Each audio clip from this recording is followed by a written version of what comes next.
Bismillahirrahmanirrahim. Assalamualaikum warahmatullahi wabarakatuh. Alhamdulillahilladzi anzala ala 'abdihil kitaba wa lam yaj'al lahu 'iwaja. Wassalatu wassalamu ala sayyidina Muhammadin nabil mustafa wa ala alihi wa sahbihi wa man ittada ma ba'd. Hadirin jemaah subuh yang dirahmati Allah Subhanahu wa taala, puji dan syukur marilah senantiasa kita panjatkan kehadirat Allah Subhanahu wa taala yang telah melimpahkan begitu banyak nikmat pada kita semua, sehingga pada pagi ini kita masih dapat melangkahkan kaki masjid yang mulia ini dalam rangka melaksanakan salat subuh berjamaah, dan insyaallah kita akan lanjutkan dengan ta'lim. Salawat dan salam semoga selalu tercurah kepada junjungan kita Nabi besar Muhammad sallallahu alaihi wasallam yang telah diutus ke dunia ini untuk menjadi suri tauladan bagi kita semua. Mudah-mudahan kita senantiasa bisa mengikuti jejak langkahnya dan semoga di akhirat kelak kita mendapatkan syafaatnya. Amin ya rabbal alamin. Hadirin jamaah subuh yang dirahmati Allah Subhanahu wa taala, hari ini kita akan belajar kembali mengenai hal-hal seputar doa ya.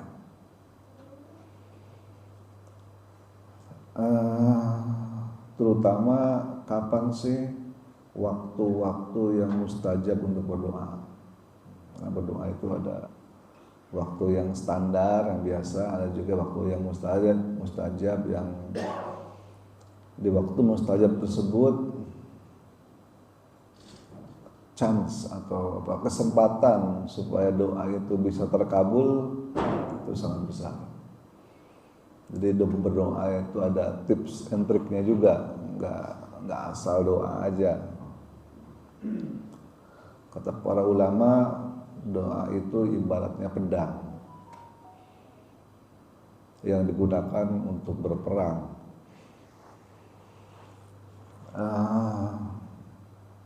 Tidak hanya pedangnya harus tajam, artinya doanya itu harus bagus, harus sesuai dengan syarat dan rukunnya.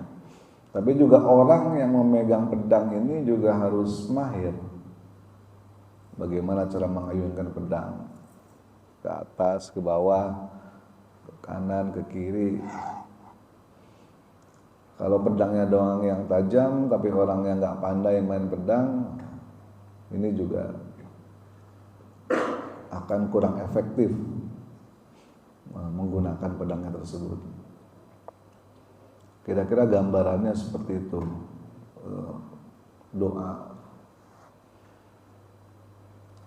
Doa ini secara bahasa artinya apa? Secara bahasa minta,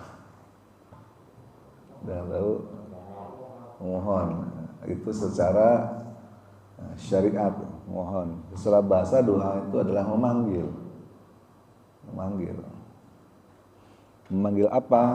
Memanggil anugerah atau karunia atau rahmat dari Allah Subhanahu wa taala, itu yang dipanggil.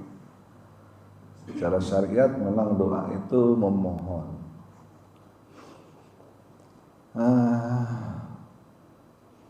Masalahnya terkadang orang itu memohon kepada Allah Subhanahu wa taala melalui doa jika udah kepepet.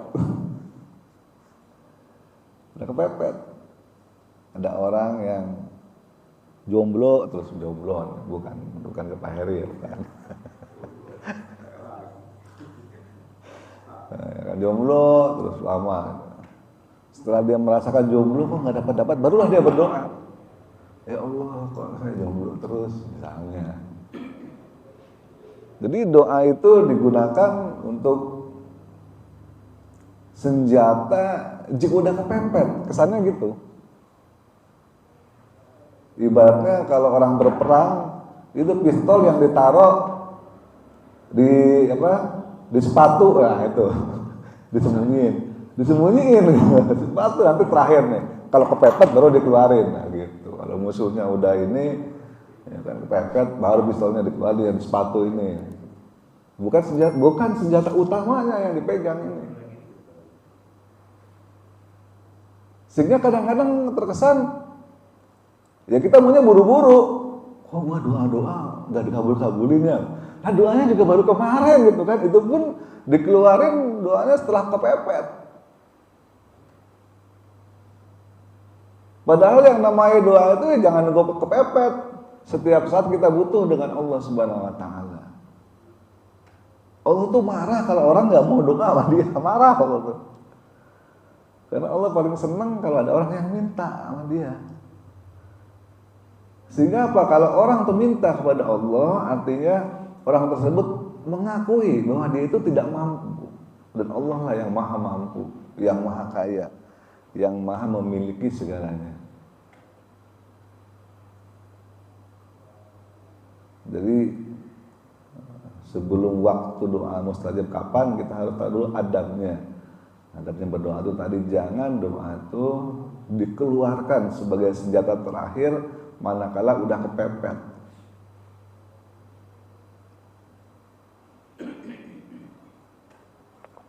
Kemudian tata caranya tentu yang diajarkan oleh Rasulullah SAW saat kita berdoa. Apa dulu yang doa? Yang dibaca. Bismillah, oke, terus Alhamdulillah, terus salawat, terus doa.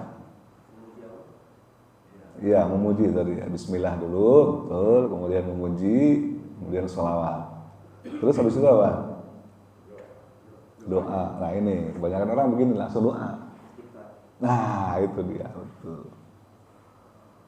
Jadi kalau kita meminta kepada sesuatu kepada Allah, jangan lupa yang pertama diminta adalah ampunan dulu.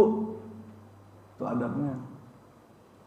Karena kalau nggak minta ampunan dulu, kesannya adalah kita ini orang nggak punya dosa. Kesannya gitu. Yang diminta ampunan dulu. Allah, makanya kalau saya doa coba dengarkan. Pasti yang diminta pertama itu Rabbana dzalamna anfusana. Minta ampunan dulu. Kenapa kalau nggak minta ampunan dulu? Karena bisa jadi saat Allah mengabulkan doa dikonvert. Nah itu kan suka-suka Allah nih. Jadi kalau kita berdoa itu jangan kita maksa. Ya Allah, harus besok misalnya. Lu siapa kan gitu. Kita memohon, bukan nyuruh. Nah ini juga ada juga kan tadi. Kita memohon kepada Allah, bukan nyuruh. Beda kan kalau mohon kan, dong, ya Allah, mohon supaya jodohku. Kalau jauh didekatkan, ya kan? Kalau dekat ditambah. Nah, kalau tak jodohkan kan begitu. Balik lagi. Jangan ya Allah. Kalau bulan depan aku nggak nikah, gimana gitu. Jadi maksa, dikasih waktu, Allah tuh dikasih waktu, dikasih target gitu. Nah, itu terjadi di surga. Wah itu paling bener itu, udah terjadi di surga. Ya kan? Jangan kita ngasih target sama Allah, emang Allah anak buah kita. Kerjain ya. Target kamu ini tanggal sekian sampai tanggal sekian kerjaannya ini itemnya. Itu sama anak buah kan begitu. Ngasih task list plus targetnya kapan, timeline, waktunya selesai. Enggak sopan kalau sama Allah minta kasih target itu. harus bulan depan ya Allah. Kalau enggak tahun depan bisa. Nah, kita memohon, ya memohon aja. Semakin sering kita memohon, semakin senang Allah itu. Bahkan terkadang Allah membiarkan sengaja, Allah ntar dulu, biarin, biar kalian nangis, biar kalian ini benar-benar mohon dari dalam hati yang paling dalam, nah itu. Dan Allah kenapa hanya senang ngelihat kita merengek-rengek. Kayak anak kayak orang tua gimana sih gitu kan. Kadang-kadang Pak minta bagi duit dong Pak. Papanya banyak duitnya. Tapi kadang-kadang dia senang anaknya, biarin dulu lah. Ntar gue kasih nangis dulu nih gitu kan. Udah papanya tahu, nih anak lagi pengen jajan misalnya. Tapi dia sengaja antar dulu. Cuman sekedar lucu ngelihat anaknya tuh kalau lagi nangis, lagi minta bener-bener gitu. Nah, baru dikasih dah. Kayak begitu. Nah, jadi yang tadi doa itu satu adalah memohon, yang kedua ya jangan ngasih target, jangan buru-buru karena yang namanya juga memohon. Yang ketiga adalah tata cara berdoa tadi. Yang pertama, Bismillah. Yang kedua adalah memuji Allah dulu. Jadi sebelum kita meminta sesuatu sama orang dulu, kita kan puji-puji dulu ya.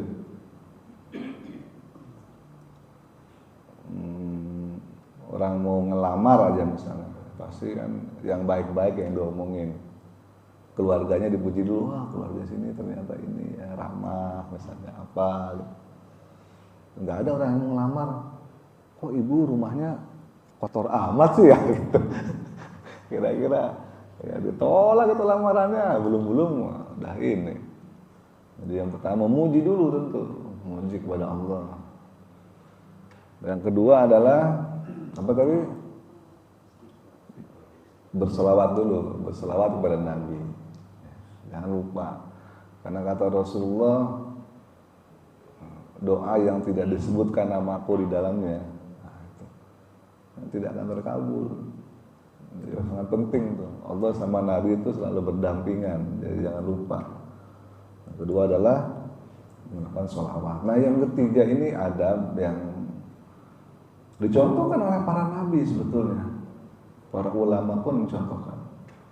Nabi Sulaiman kalau kita lihat di Al-Quran, sebelum beliau berdoa, ayat berapa tuh ada? Saya lupa. Kata pertama yang diucapkan apa? Istighfar dulu. Istighfar, kemudian beliau berdoa, ya Allah berikanlah kerajaan kepadaku yang belum pernah orang itu memilikinya, dan tidak akan pernah ada yang memilikinya sampai hari kiamat. Tuh doanya gitu Nabi Sulaiman. Tapi sebelum berdoa dia awalnya dengan istighfar dulu. Itu merupakan adab dalam berdoa. Padahal beliau adalah seorang nabi. Toh beliau sebelum berdoa yang doanya tadi itu luar biasa. Beliau istighfar dulu. Kemudian setelah itu barulah kita baca doanya apa keinginan kita dan sebagainya. Tentu saat membacanya ya kita dengan kesungguhan dari dalam hati. Kadang-kadang saya lihat ada orang yang lagi sholat berdoa, doanya apa ngebut banget. Amin. Itu yang dibaca apa? Coba nah itu. Kan ada tuh.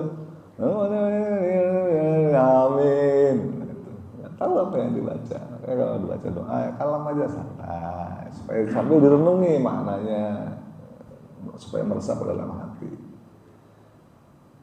Sehingga ya, kayak kita mau minta tolong sama seseorang lah, kan gak mungkin juga kita minta tolong sama orang tuh ngomongnya cepet gitu. Yang dimintain tolong ya bingung, lu ngomong apa sih kan gitu.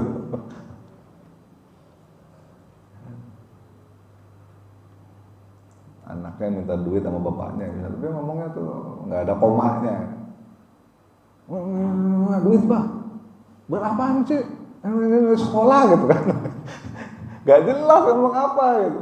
Anaknya kan, Pak, anu dong, besok nih bayar SPP misalnya, sama jajan entong belum dapet nih, tambahin dong, ada acara sama temen-temen, kan enak ngomongnya gitu, jelas, santai ngomongnya, tenang gitu kan, fokus.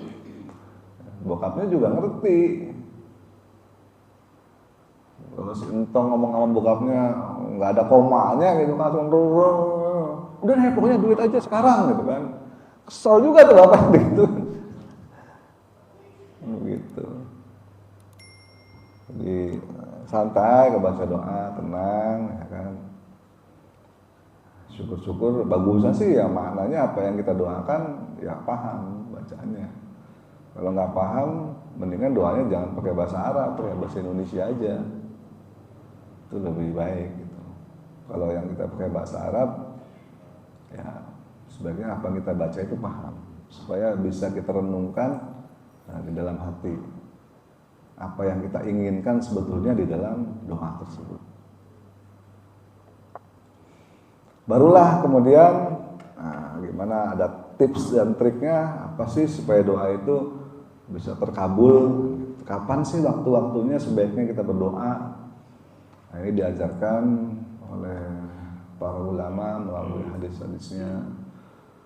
Jadi para ulama mengumpulkan ada banyak ternyata waktu kapan doa itu bisa diharapkan terkabul.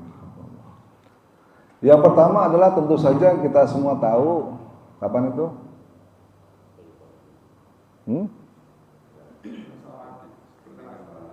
Sepertiga malam itu yang pertama, itu yang paling mustajab itu. Yang paling mustajab sepertiga malam terakhir. Jadi pada waktu sahur. Kita biasa sahur jam berapa? Kalau puasa jam 4. Nah, sekitar itu. Itulah waktu paling mustajab orang untuk berdoa.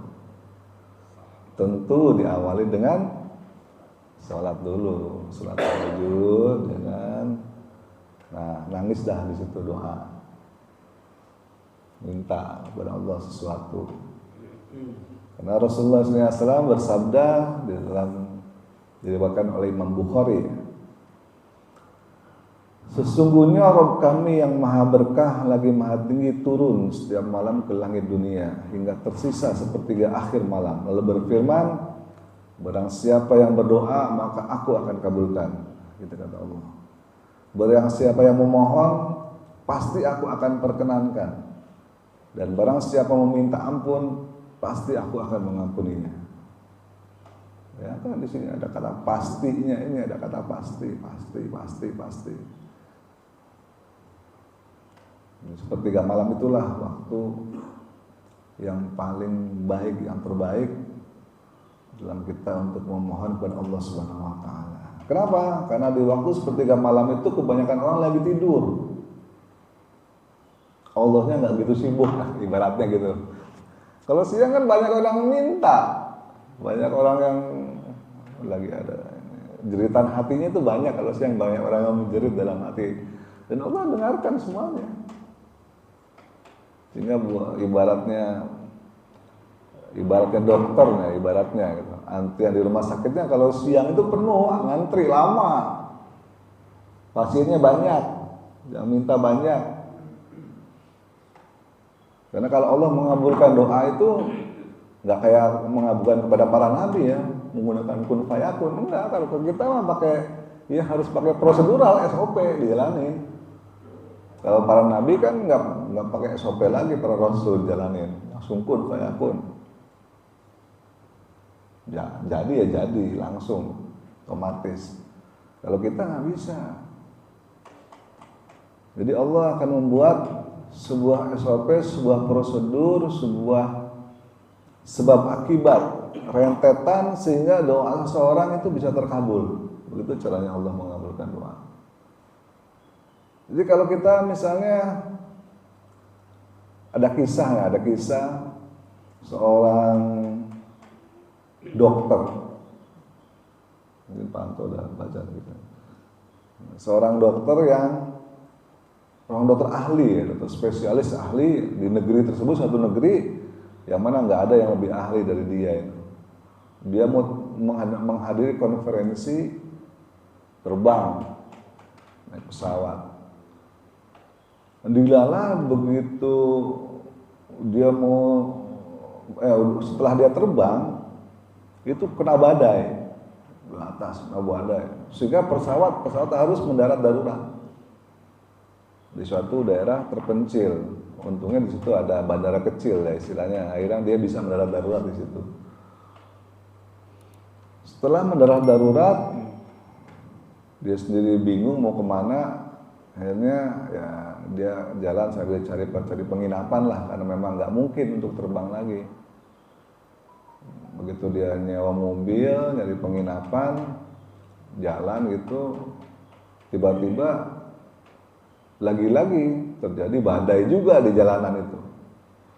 Saking gelapnya jalanan, si supirnya ini yang bawa dia mungkin naik taksi gitu, semacam taksi, sehingga kesasar, salah jalan.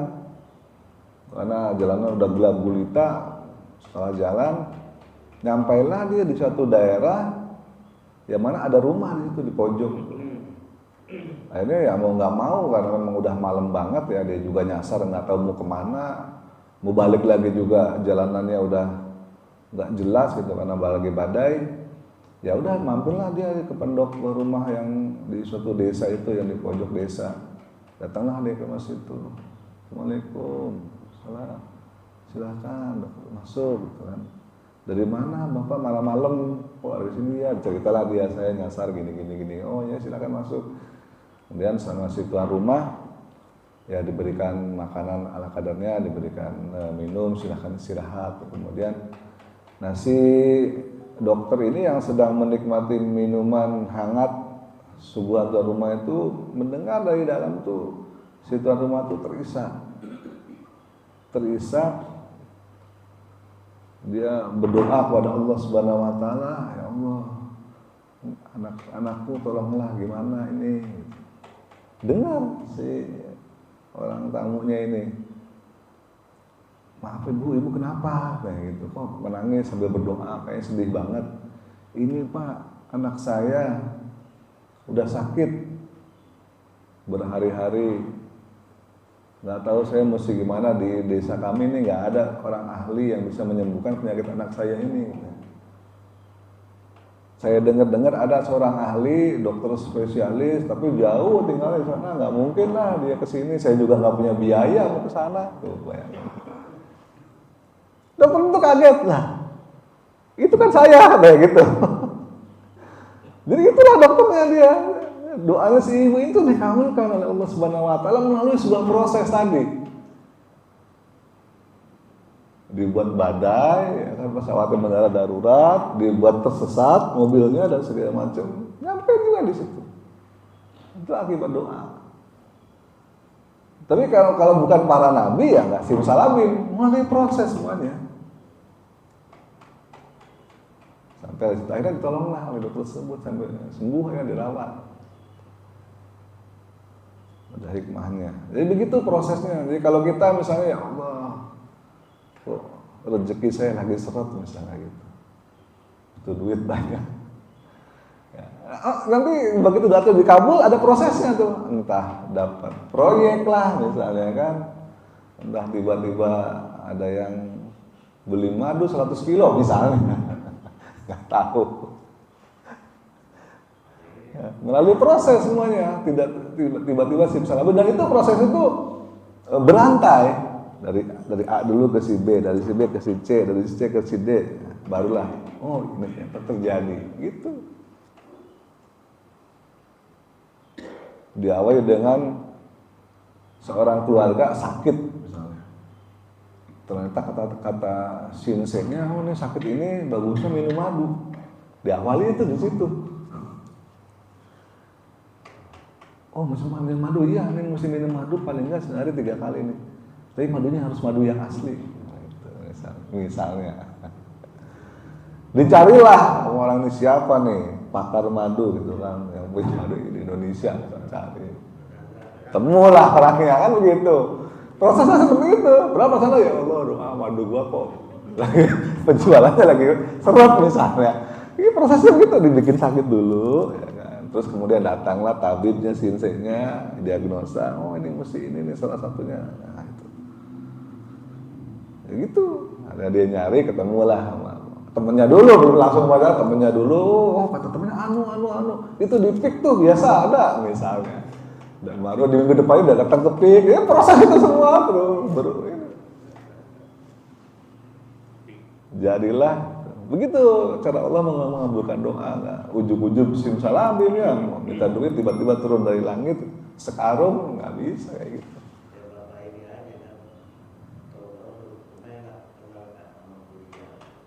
Nah, itu dia.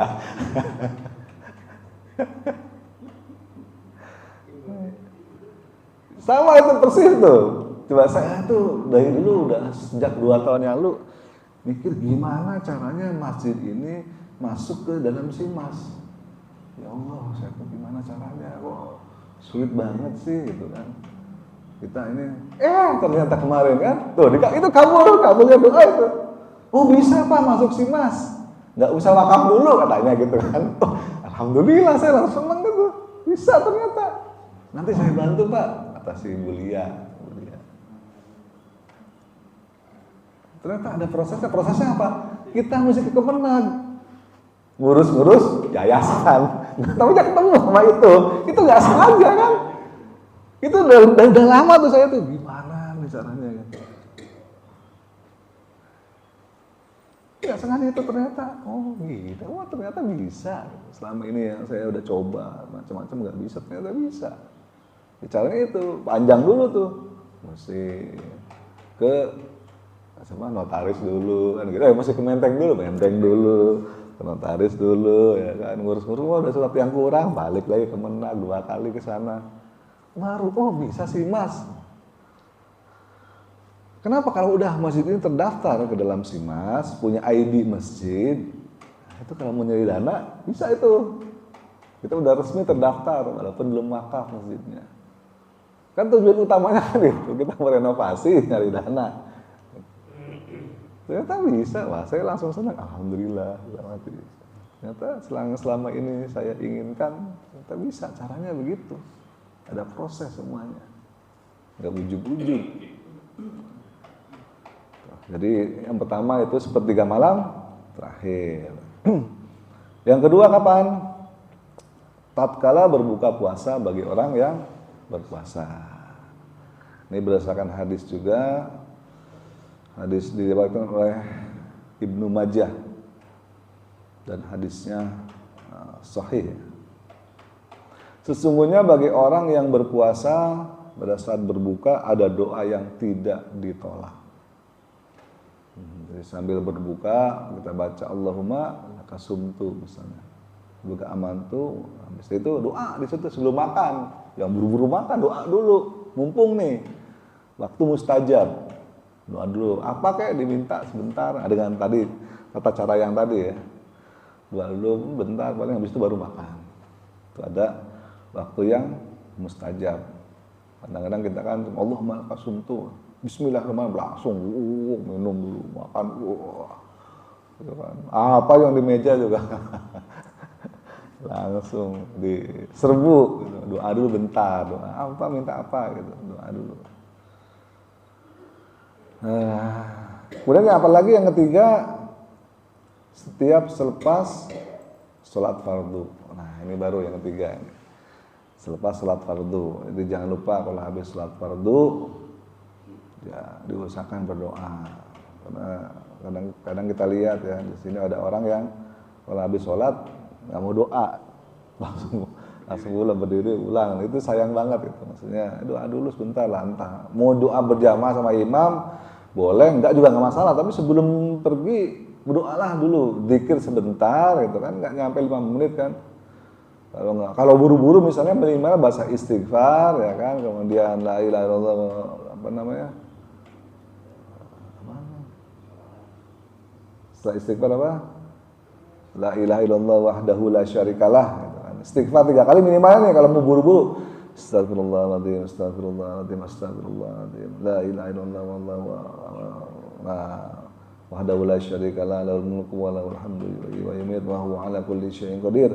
Subhanallah bihamdihi, subhanallah walhamdulillah wa la ilaha illallah wallahu akbar. Ya udah cukup itu. Habis itu doa bentar, doa. Sependek-pendeknya doa apa? Rabbana atina fid dunya hasanah. Itu udah harus pergi berapa menit sih gitu kan. Enggak usah bareng-bareng imam enggak apa, tapi doa dulu bentar. Kan alhamdulillah alamin. Allahumma sholli ala sayyidina Muhammad. Astagfirullahaladzim. Rabbana atina fid dunya hasanah. Udah selesai. Amin. Pergi itu doa dulu bentar. Sependek-pendeknya itu tadi. Kadang ada orang yang doa kagak, zikir kagak, langsung cus gitu. Malantas jalan lah gitu kata kayak siapa? Zainuddin MZ gitu. Allah malantas jalan, doa dulu bentar. Zikir bentar, doa bentar, enggak apa-apa singkat, yang penting doa udah habis terus silahkanlah pergi, enggak masalah. Karena itulah saat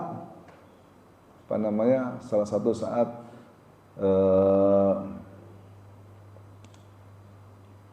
waktu mustajabnya berdoa sesuai dengan hadis yang diriwayatkan oleh Imam At-Tirmidzi dan hadisnya ini sahih.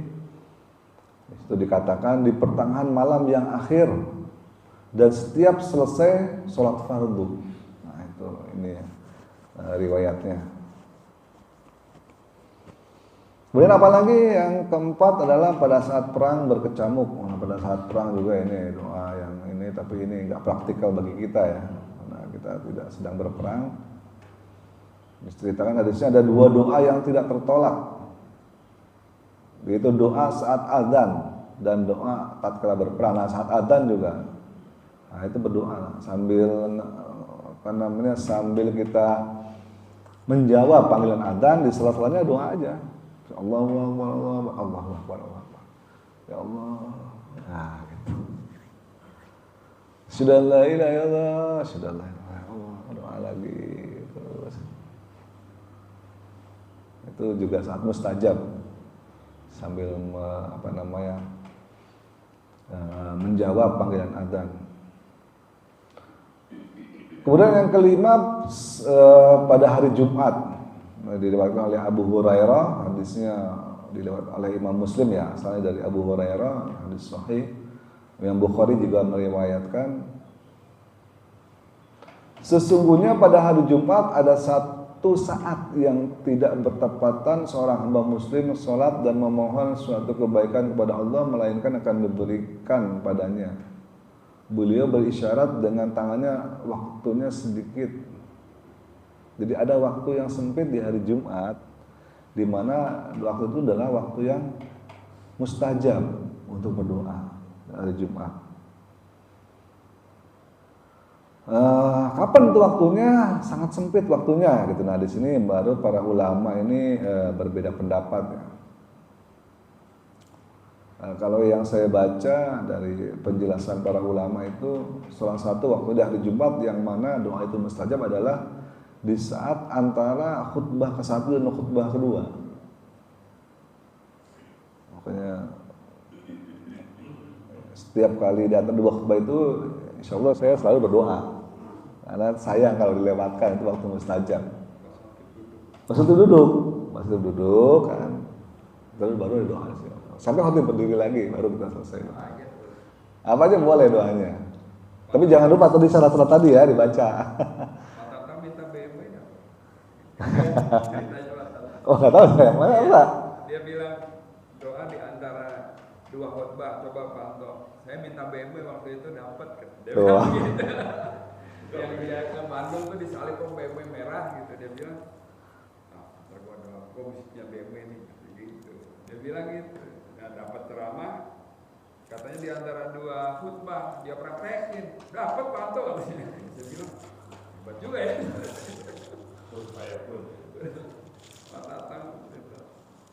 Ya gitu. Jadi itu memang hari Jumat ya, khususnya di di antara dua khutbah itu ada waktu yang sempit.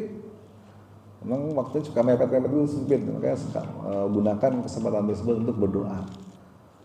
Tapi jangan lupa begitu khotibnya naik lagi berhenti doanya jangan terus ya doa, karena kita mesti dengerin khutbah. Jangan sampai khutbahnya kelewat, nanti sayang pahala Jumatnya. Oke, kemudian yang keenam, oh ya asar mana ada nggak di sini ya? Nomor berapa ini? 11, 12. Oh di sini nggak ada. Ya betul itu, waktu asar itu ada waktu yang sempit juga waktu asar. Jadi setelah sholat asar jamaah gitu ya, masjid jamaah asar dimanfaatkan karena di rentang waktu itu dia sambil setelah sholat dia sambil berzikir dan kita nggak tahu cuman rentangnya mana, ada waktu yang sedikit sempit yang mana itu mustajab banget doanya itu waktu asar. Jadi makanya kalau waktu asar, terutama asar, banyaklah berzikir dan berdoa di situ sebanyak-banyaknya lah. Karena kita tidak tahu di detik mana atau di menit yang mana di saat kita berdoa itu waktu mustajabnya. Jangan sampai itu terlewat. Misalnya nih habis sholat asar di masjid ternyata kita zikir misalnya 15 menit. Nah, kita nggak tahu ternyata di menit yang kelima itulah waktu mustajab. Misalnya. Kalau kita doanya cuma 10 menit, nggak dapat nih menit yang terakhir misalnya gitu. Makanya doa sebanyak-banyaknya.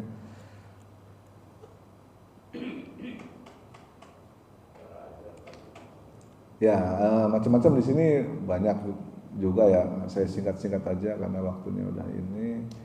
Kemudian selanjutnya apalagi nih ya, di antara adzan dan iqamah. Tadi kan pada saat adzan doa. Kemudian setelah adzan selesai, kan orang sholat sunnah nih misalnya kan, qabliyah. Nah, disitulah banyak-banyak berdoa. Sholat sunnah qabliyah. Sambil menunggu iqamah banyaklah berdoa. Karena berdasarkan hadis yang diriwayatkan dari Anas bin Malik hadisnya radhiyallahu an diriwayatkan oleh Imam Abu Dawud. Doa tidak akan ditolak antara adzan dan iqamah. Hadisnya seperti itu. Diriwayatkan oleh Imam Abu Dawud, kemudian juga Tirmidzi. Dan ini hadisnya sahih. Kemudian yang ke-8, yang selanjutnya adalah doa pada waktu sujud dalam sholat. Nah, ini juga salah satu sujud terakhir ya, salah satu yang mustajab untuk berdoa. Berdasarkan hadis dari Ibnu Abbas radhiyallahu an diriwayatkan oleh Imam Muslim. Dikatakan di sini wa ammas sujudu fajhidu fid du'ai faqamanna ayyustajaba lakum. Adapun pada waktu sujud maka sungguh-sungguhlah berdoa sebab saat itu sangat tepat untuk dikabulkan. Nah, ini. Jadi pada waktu sujud saya lihat kayak Bang Oman lama nih sujudnya kalau terakhir, wah doanya panjang waktu itu. Kalau Bang Oman jadi imam itu, wah udah lama sujud terakhir, nanti doanya banyak. Ini mengamalkan ini, bagus, nggak apa-apa. Karena memang pada saat sujud terutama itu merupakan waktu untuk mustajabnya doa. Kemudian apalagi pada saat kehujanan, ada juga pada saat kehujanan. Ini hadis dari Sahal bin Ad radhiyallahu an diriwayatkan oleh Imam Hakim. Dua doa yang tidak pernah ditolak adalah doa pada waktu adzan dan doa pada waktu kehujanan.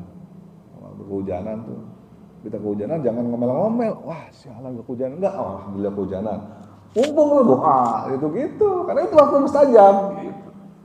Kadang kita kan kehujanan, ngomel-ngomel malah, justru kesempatan, wah, ada ngomel-ngomel. Kemudian Imam Nawawi mengatakan penyebab doa pada waktu kehujanan tidak ditolak atau jangan tolak karena di saat itu sedang turun rahmat Allah. Hujan itu adalah merupakan rahmat karunia Allah. Begitu banyaknya orang di mana kita kehujanan ngomel-ngomel kehujanan kan, di mana di tempat lain orang sedang menunggu-nunggu hujan kok nggak turun-turun, tanah udah kering, retak-retak, tumbuhan pada mati dan sebagainya gitu. Makanya pada saat turun hujan adalah turun rahmat Allah, makanya kemumpung di situ berdoalah. Kemudian apalagi malam Lailatul Qadar, ini juga tentu kita udah tahu lah. Kemudian hari Arafah, yang terakhir kita juga udah tahu kalau hari Arafah udah pasti itu doanya mustajab. Jadi kalau dari penjelasan tadi kalau kita kalau kita pengen betul-betul doanya itu lebih cepat dikabul, gimana kira-kira triknya? Doanya di sepertiga malam, ya kan? Sepertiga malam pada saat sujud terakhir. Nah itu udah masuk sepertiga malam, lagi sujud terakhir pula, jadi udah 2 kali tuh. Mustajab makin mustajab lagi, nah, gitu. Udah gitu salat sepertiga malamnya tuh di malam Lailatul Qadar. Udah loh, makin. Jadi gitu. Malam Lailatul Qadar di sepertiga malam terakhir pada saat sujud. Nah, itu doa. Wah, itu udah kayaknya udah susah tuh ditolak. Nah, terkabulnya. Ya kan susah tuh ini. Gampang untuk terkabul mestinya. Setelah ini ya tergantung bagaimana ke dalam niat kita. Semua dan syarat rukunnya yang terpenuhi. Baik, yang terakhir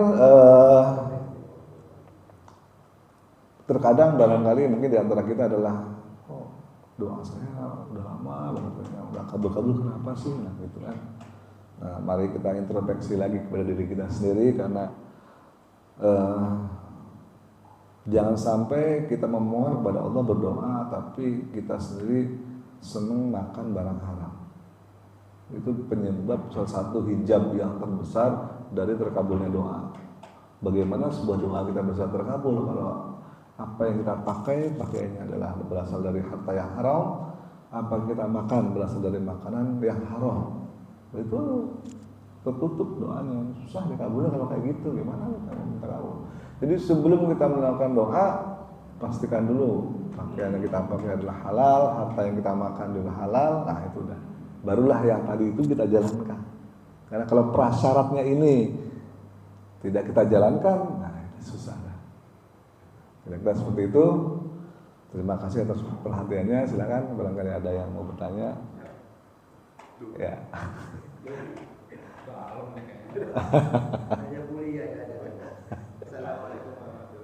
Waalaikumsalam warahmatullahi wabarakatuh. Kita kan datang ke masjid itu berharap pahala. Ya. Pada saat kita berjamaah imam, memahami apa berdoa dengan imam berjamaah, kan kita badan juga kadang-kadang kita nggak tahu artinya apa. Dan kadang-kadang imam juga, saya juga nggak yakin, ya mungkin kalau kholat gitu, nggak yakin karena imam itu hanya hafal bacaan Arabnya aja sehingga untuk berdoa kita amin gitu. Apakah doa kita itu terkabul gitu pada saat kita mengamin? Padahal kita nggak tahu artinya apa gitu kan. Mungkin pada saat ya semua mungkin orang ada yang ngerti ada yang enggak gitu ya. Terus yang kedua itu yang saya bertanya, apakah kita doa kita dikabulkan pada saat itu gitu ya. Terus yang kedua pada saat kita doa terpepet itu menghadapi penjahat, kan doa terpepet tuh Pak. Gitu jadi saat itu saja diamini dikabulkan Allah terpepet gitu saat itu. Yang ketiga, pada satu saat kita terputus asa, ya Allah doa apa lagi yang harus saya panjatkan supaya saya dikabulkan gitu.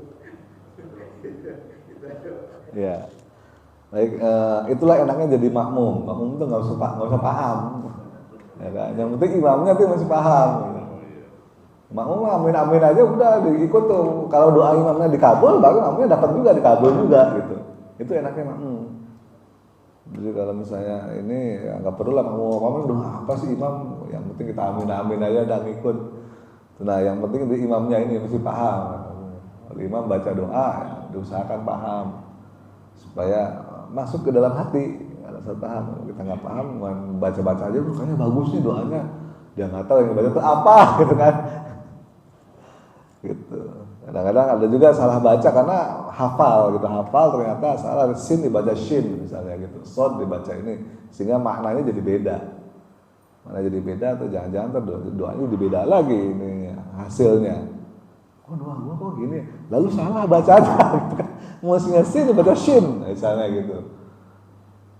Ada tuh kan yang baca sakaratul maut apa sakaratul maut? Coba, yang benar mana? Pakai sin apa pakai shin? Nah, pakai sin. Ada kan sakaratul maut pakai shin. Kesannya kan keren. Sakaratul maut. Salah sakaratul maut. Kalau syakar itu artinya kan bersyukur. Syukur lu syukur mati kalau mati disyukurin gitu. Beda mas sakaratul maut. Tapi ada juga orang yang ingin bersyukur tapi pakai sin. Itu kebalikannya. Jadi yang dimaksud adalah Ya Allah, aku ingin bersyukur kepadamu misalnya gitu. Ternyata pakainya bukan pakai shin tapi pakai sin. Ya Allah, aku ingin mabuk denganmu. Sekarang pakai sin itu artinya mabuk. Sakaratul maut pakai sin artinya mabuk, kematian, menjelang kematian. Kayak orang mabuk, gedak gitu kan. Kejut mati gitu. Makanya disebut sakaratul maut. Mabuk. Orang yang limbung atau mabuk itu karena menghadapi kematian. Jadi kalau syakar itu syukur, itu adalah bersyukur, berterima kasih. Jangan sampai kalau kita maunya bersyukur tapi pakai sin yang artinya mabok, yang ada yang maunya mabok pakai shin yang artinya syukur, kan kebalik-balik gitu. Begitu. Jadi itu tadi ya kalau makmum ya amin aja nggak ada masalah. Tapi kalau jadi imam diusahakan paham artinya supaya lebih mantap dalam berdoa. Kemudian yang kedua tadi kalau kepepet, nah yang saya maksud kepepet ini adalah kadang orang tuh yang dia cari adalah dokter ahli dulu misalnya gitu. Itu yang saya maksud. Misalnya sakit nih, mau dokter ahli di mana datang. Tapi doanya enggak, itu loh yang saya maksud tadi. Nanti setelah dokter ahli semua, nggak sembuh juga baru dia berdoa ya Allah. Nah ini yang saya maksud tadi dengan kepepet ini jangan sampai seperti itu. Kalau kita sakit aja misalnya, yang pertama diminta Allah ya Allah semua sambil mencari dokter yang spesialis yang ahli dan sebagainya. Seperti kasus yang tadi. Ibu tadi berdoa terus nggak putus asa. Tapi kalau mau tiba-tiba dihadapi penjahat nggak boleh berdoa, ya berdoa juga itu mah beda kasus. Itu beda kasus. Emang pada saat itu ya harus doa, mau gimana lagi. Pesawat misalnya kena stall, buat gitu kan, mau kena badai jatuh, itu jantung kayak mau coba masa nggak berdoa. Ya Allah, mudah-mudahan pesawat mendarat dengan aman. Kalau nggak nyemplung di laut bagaimana? Itu maksudnya. Kalau memang justru pada saat itulah kita tuh buru-buru berdoa, jangan sampai kita lagi teriak-teriak gitu mati. Nah gitu. Justru pada saat walaupun kita mati karena pesawatnya jatuh misalnya, ya mati dalam berdoa, ya Allah ampuni dosa-dosaku kalau aku memang mati. Tapi kalau selamatkanlah misalnya. Itu kalau takdirmu mencabut nyawamu hari ini, ampuni dosa-dosaku ya Allah, tolong jaga keluargaku. Wah gitu. Mas berdoa saat kepepet kayak gitu kan kepepet namanya. Jangan nunggu antar kamu. Bukan itu maksudnya. Maksudnya adalah kalau kita ingin sesuatu yang memang normal, ya jangan sampai nunggu. Allah itu adalah hal terakhir yang kita ingat. Itu yang saya maksud. Jangan yang lain dulu diingat. Ya kan? Kita pengen jodoh, baliklah kita pengen jodoh kan. Ya kan, jangan nyari ke kampung janda dulu, jangan, doa dulu, baru ini gitu maksudnya. Oke Pak ya? Ya Pak Zul tadi. Assalamualaikum warahmatullahi wabarakatuh. Waalaikumsalam warahmatullahi wabarakatuh. Untuk bicara masalah doa ini, mungkin kita sebenarnya yakin gitu ya, yakin bahwa doa akan diijabah. Ya. Patokan kita pegangan kita Al-Baqarah ayat ke-186. Ya. Baca salawat ya. Ya. Dan apabila hamba-hambaku bertanya kepadamu Muhammad tentang aku, maka sesungguhnya aku dekat. Aku kabulkan permohonan orang-orang yang berdoa. Apabila dia berdoa kepadaku. Tapi hendaklah mereka itu memenuhi perintahku dan beriman padaku. Jadi kita juga harus memenuhi perintah Allah dan beriman. Berkaitan dengan doa-doa waktu-waktu yang mustajab tadi, itu kesempatan kita untuk berdoa di pada waktu-waktu yang mustajab tadi itu memang banyak tadi ya. Terutama misalnya di antara ajan dan iqomah itu kan kesempatan itu sangat baik. Apabila kan kita tepat waktu datangnya, kemudian yang lainnya tadi yang sudah diuraikan. Mungkin kesempatan kita sangat peluang untuk berdoa di waktu tadi sepertiga malam dan yang tadi itu memang sangat inilah kesempatan kita sangat banyak. Nah, kalau masalah mungkin itu di waktu, cuman ada juga selain waktu, ada juga tempat-tempat yang mustajab. Nah ini mungkin kesempatan ini memang kita sangat sulit untuk mendapatkan yang mungkin agak jarang lah. Iya, tadi itu di Arafah tadi kan, mentajam ya. Nah, ini mungkin kita agak inilah orang-orang pilihan lah mungkin. Iya. Yang melakukan Pak Ismail ya kan, Pak Iskandar. Nah, Mungkin itu tadi yang tambahan juga dari kami. Terima kasih. Assalamualaikum warahmatullahi wabarakatuh. Waalaikumsalam warahmatullahi wabarakatuh. Betul, memang kalau di ayat 18 Al-Baqarah tadi kan apa namanya? Temen waktunya mesti udah mepet. Cuman unik itu di ayat itu, mungkin dulu pernah saya jelaskan juga bahwa saat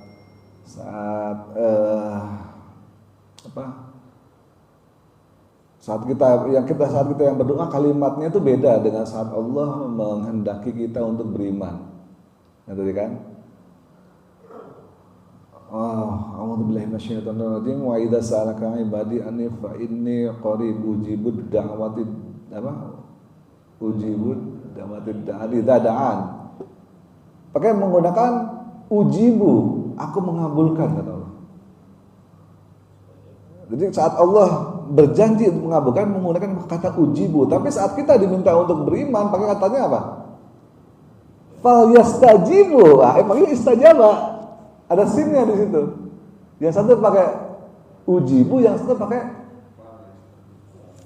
istajaba yastajibu. Fal yastajibu ada sinnya.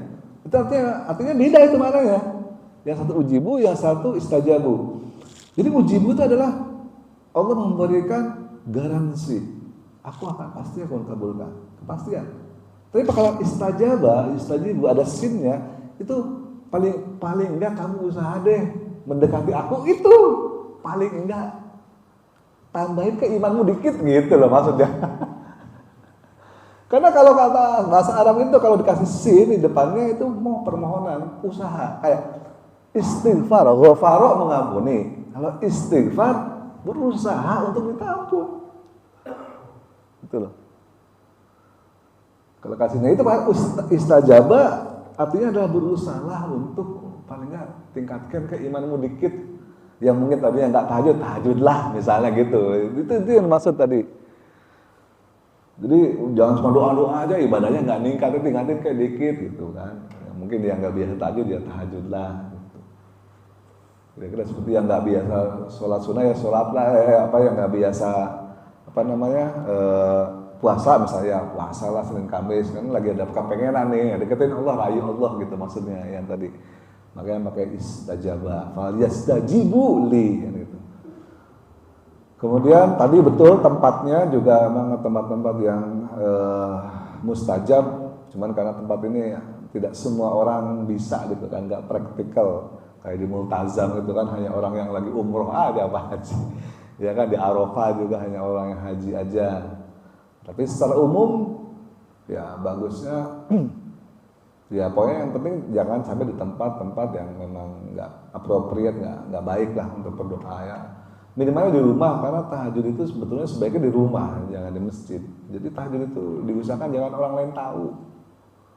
Karena kalau orang lain tahu kita tahajud, ini di dalam hati ini sangat sulit untuk menghilangkan rasa, gua nih tahajud nih, gitu. Sulit untuk menghilangkan itu.